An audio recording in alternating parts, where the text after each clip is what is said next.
Haqlar məsələsi ağır məsələdir. Yəni, haqlar, hətta şəhid dərəcə olaraq ən böyük dərəcələrdən olan şəhid dərəcəsi də o haqları aradan qaldırmış. Hər şey bağışlanıb borcdan başqa.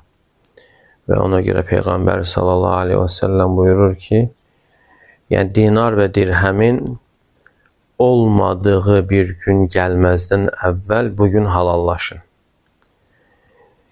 Yəni, bugün dinar, dirhəm var. Yəni, halallıq verməsə də, yəni, almaq mümkündür. Amma qiyamət günü isə dinar, dirhəm yoxdur. Onun əvəzlənməsi əməllərlə olacaqdır.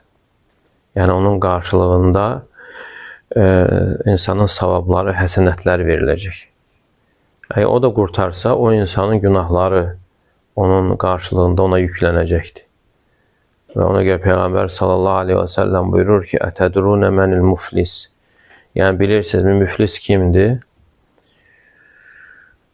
Deyirlər ki, bizə görə malı olmayan, dinarı, dirhəmi olmayandır. Və onda Peyğəmbər sallallahu aleyhi və səlləm buyurur ki, yəni, ümmətimdən müflis olan qiyamət günü çoxlu savablarla gələcək, namaz, oruc, zəkat, digər əməllərlə, amma kimisini söyüb, kimisini təhqir edib, kimisinin qanını axıdıb, kimisinə böhtan atıb, yəni onların hər biri gələrək ondan savablarını götürəcəklər.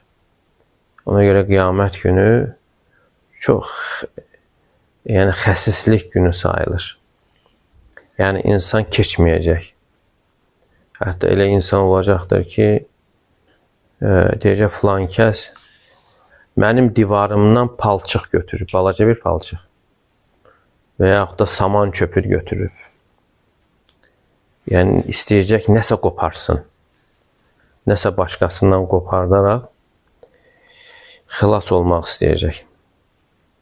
Yəni, ona görə məsələ ağırdır. İndi bəziləri gətirir ki, ola bilər Allah Teala'nın razı qaldığı bir kimsə olarsa, o insanı Allah Teala razı salacaq, yəni o da keçəcəkdir. Yəni, belə bir şey deyənlər var. Amma ümumi dəlillər onu bildirir ki, məsələ şiddətlidir. Yəni, insan özü ilə Rəbbi arasında olan günahlar elədir ki, insan tövbə etməklə Rəbbi onu bağışlayır.